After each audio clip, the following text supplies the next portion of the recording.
everyone, Drew England and John Angelbeck here from Nineline today to present some frequently asked questions we often receive from organizations as they relate to 911 compliance, Kerry's Law, and Ray Baum's Act. So one of the main questions we often receive from organizations is, do these laws and regulations apply to me?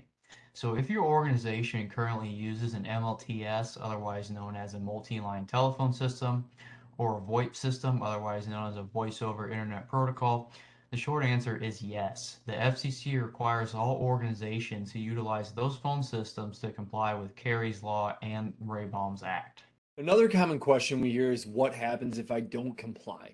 The most important effect caused by organizations that are not in compliance is they are endangering their employees and their customers.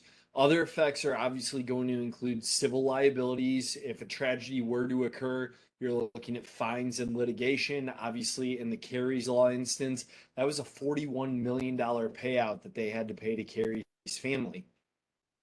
You're also looking at, on the FCC side, a $10,000 fine and then a $500 fine for each day the organization is not in compliance once it's been reported that the org is not compliant. But again, going back to not so much focusing on the fear of the litigation and the dollar amount, but more so the loss of life. When we talk about folks who are at the office, think about if you were working on a campus after hours, late at night in an office building, things along those lines. If you dial 911 and you're having a medical emergency and you can't speak, sending that dispatchable location and giving first responders an accurate location to respond to rather than sending them on a wild goose chase through an office building or a university campus, things of that nature, it really can save lives at the end of the day. So then another question we often receive is, what are the requirements of Kerry's Law? So there's three main requirements to Kerry's Law. First, your phone system must allow a user to dial 911 without any added prefixes or extensions. Next, a notification must be sent when 911 is called, including information about the caller, where they are, a phone number to reach that 911 caller, and then notifications are typically sent to a security guard or receptionist within the facility who can assist first responders and find that 911 caller in the event of an emergency. And then that third requirement is a valid callback number, not the main company phone number, must be provided when 911 is called. And then if a disconnection occurs, this callback number is required to reconnect that 911 dispatcher, otherwise known as PSAP, with the caller. So Drew gave a great summary of Kerry's Law. What are the requirements of Ray Baum's Act? So Ray Baum's Act is actually in two parts. So we have the Ray Baum's Act for on-premise and Ray Baum's Act for remote workers. So Ray Baum's Act for on-prem requires a dispatchable location to be included when 911 is called. So a dispatchable location begins with the building street address, but now we need to send additional information such as the room number, the floor number, any relevant information to help those first responders find the caller. Nineline is going to insert that information in real time and display that on the screen of the 911 dispatcher.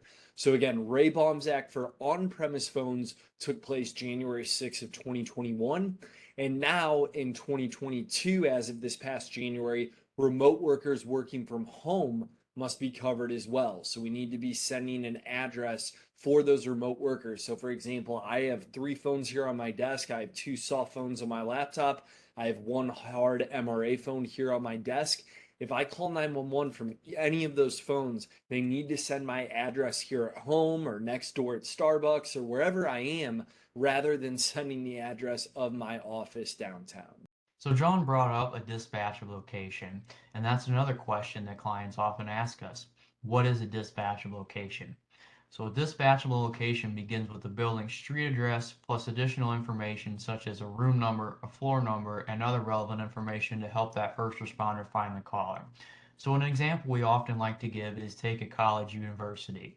A college university has many buildings across even a whole town, and they can span the whole town. So take, for example, building A, a floor number in building A, and then a specific room number on that floor in that building at that front street address. That would be considered a dispatchable location that John described earlier.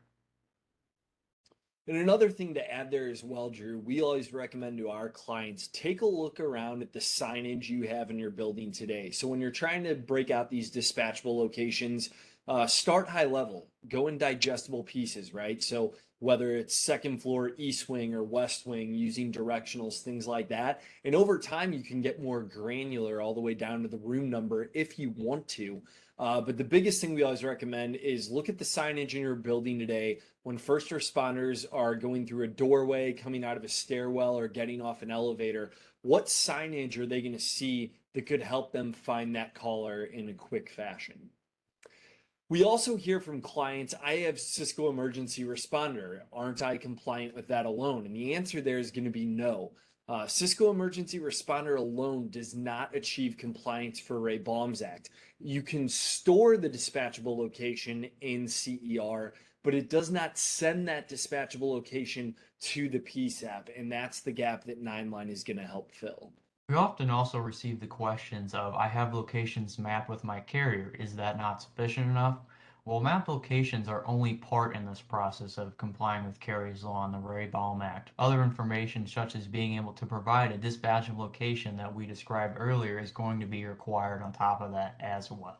Another question we frequently get is what happens if I call 911 from a cell phone? We actually have some good news there. The Cisco Jabber or WebEx team dialer will recognize the emergency number and the call will hand off to the native phone app. So that will be broken out over the LTE network. So cell phones are actually going to be out of scope and not required for any type of compliance there. We're more so talking about the Jabber or WebEx soft phone on the laptop. The cell phone is going to break that over LTE, which will achieve the compliance there. This is preferred as there's other beneficial information that's transmitted to the PSAP via your cell phone network that's not available otherwise. So that's going to do it for this set of frequently asked questions we often receive. If somebody would like to ask us something else, you can always visit our website. That's 9line911.com, the number 9, LINE 911.com, and you can fill out a contact form on there, and we're always happy to answer any questions that anybody might have, set up a demo to show anybody our solutions. Otherwise, everyone, have a great day. Thank you.